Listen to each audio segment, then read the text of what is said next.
So what other skills do you think that you learned at Lees-McRae that have been applicable to your careers and your profession and personal life? That's a loaded question, if you want me to be perfectly honest with you. There could be so many more people on this call to speak about just the group that formed within our classes at Lees-McRae. And I think that was a big sort of anchor for all of us in staying there and remaining a part of that LMC community. We try to get back as often as we can, and, we plan trips and stay in contact with each other. I think having Lees-McRae been such a small school and us having such personalities, we all meshed really well and meshed with that community really well and made it a home for 4 years or however long Clay decided to stay. So I think that makes it all the more special for a lot of us, is that it's really like a second home. I was trying to explain to somebody the other day how we all ended up together, because we all played different sports or we were in different activities, different majors. So it doesn't really make sense that this unit exists, and I still can't really explain how we all came together.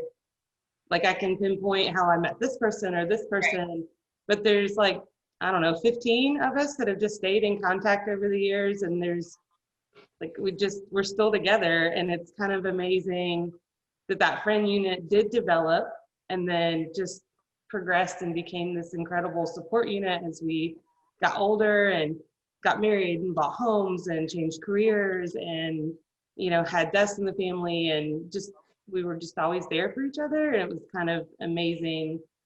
So developing that support and learning how to be a friend and how to accept support and help from other people has been kind of amazing. Absolutely. And to go off what they're saying is, we still plan trips. We didn't this year, but we all try to get up to Banner Elk at least somewhere once a year. And it's usually not homecoming, but we try to get together, go to Dunn's, or just hang out, see everybody, and get together with Clay.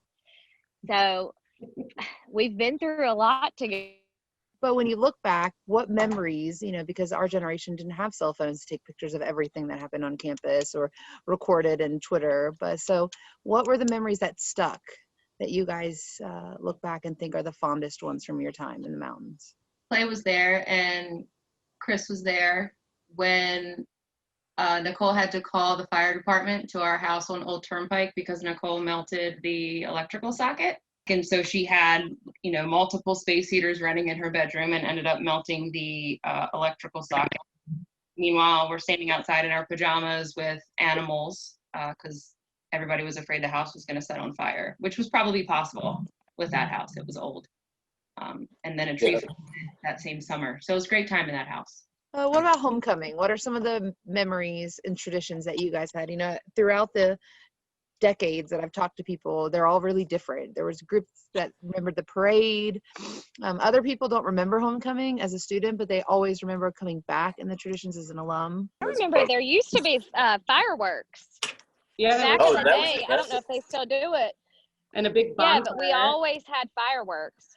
Where were the bonfires? Which part of campus were they held in? Where the lacrosse fields are, the practice fields. Okay. They would start stocking that thing weeks ahead of time, so you could just see the pallets growing and growing. And then by the time I would go get trailers full of pallets from Lowe's every time I went. Yeah. That was a really good time to try and practice on that field in the fall. I remember that was a lot of fun. A lot of my memories come from the LMC alumni lacrosse game that happened every homecoming. Now it hasn't happened for the women's team, I don't think ever. But I know the guys still try to play at least once a year. So just those are fun memories because you get to see those guys that you haven't seen in a long time, and you get to, sort of touch base with family that you haven't talked to in a long time and spend that quality time together and reminisce sort of like we're doing now. All the lacrosse and the soccer guys try and get together and do it every year. Yeah, I know the alumni is younger than it was when I think we were there. So that's always a plus. Go ahead. Say Mr. Turkey Pageant. Yes. Oh my God, I forgot all about that. Yeah. Yes. Oh yeah. That was so They don't fun. even do that anymore, do they? No. No. What is it? Tell. It was like a drag pageant. A lot of the lacrosse players would be in it. Yeah. Yeah. What was it for? They would crown a winner. I don't think it wasn't like, it was just a reason, I guess, for the lacrosse boys and everybody to dress up and drag.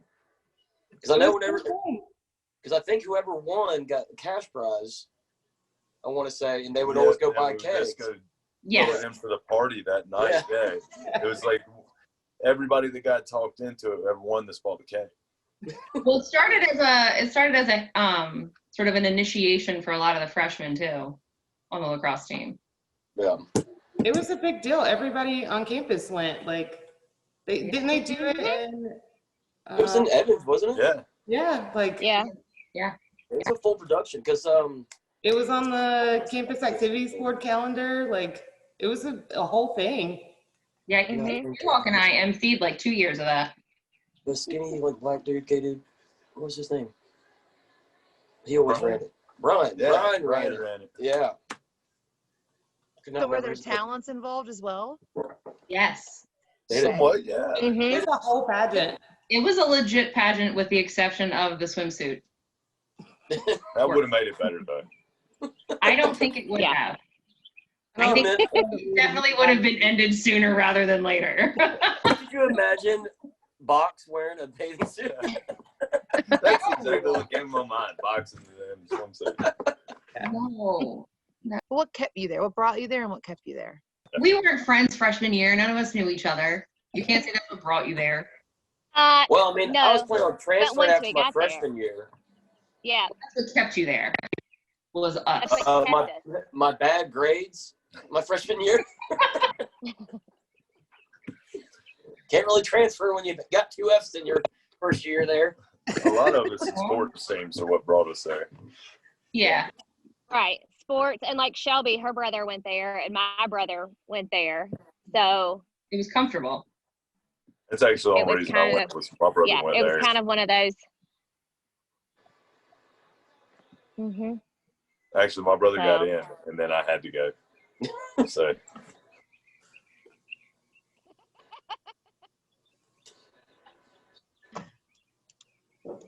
So advice for the next 120 years. I don't know if me and Clay were like through the fire department, but like Lees-McRae had a big. All of us were really intertwined with the community as well. The community we had there in Banner Elk. That's a lot of the reason that I stayed was being on the fire department and knowing everybody and knowing like Mr. Dunn and Les Cafe's alumni, and you got to know everybody there and all the community. He's alumni. You get to know everybody intertwined with the community. So it was a good place to be. It's definitely a good place to learn your limits and have all of the fun that you can have when you're in college because you don't have as many responsibilities yet, and still be supported and loved through that growth process into real life actual adults. And then the friends that you make while you're in school kind of stick with you. So that's something to focus on, not necessarily so much on being perfect and having all the best grades or being the award-winning athletes, but really making those connections in the community you're in and then with the people around you and carrying that through with you.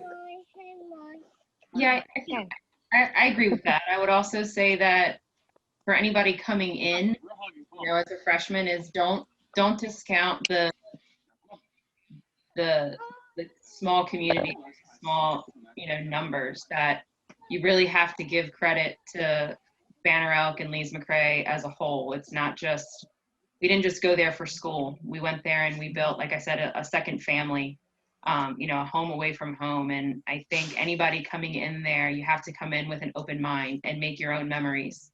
It's not like any other school or campus I've ever been to in that you have the opportunity to really build lifelong relationships in a place that sort of, you know, instills its own place in your heart that you can keep coming back to. And it's that the environment might change, but the memories are still the same. The people are still the same. The school's still the same. It's, you know, it's just another place to keep visiting.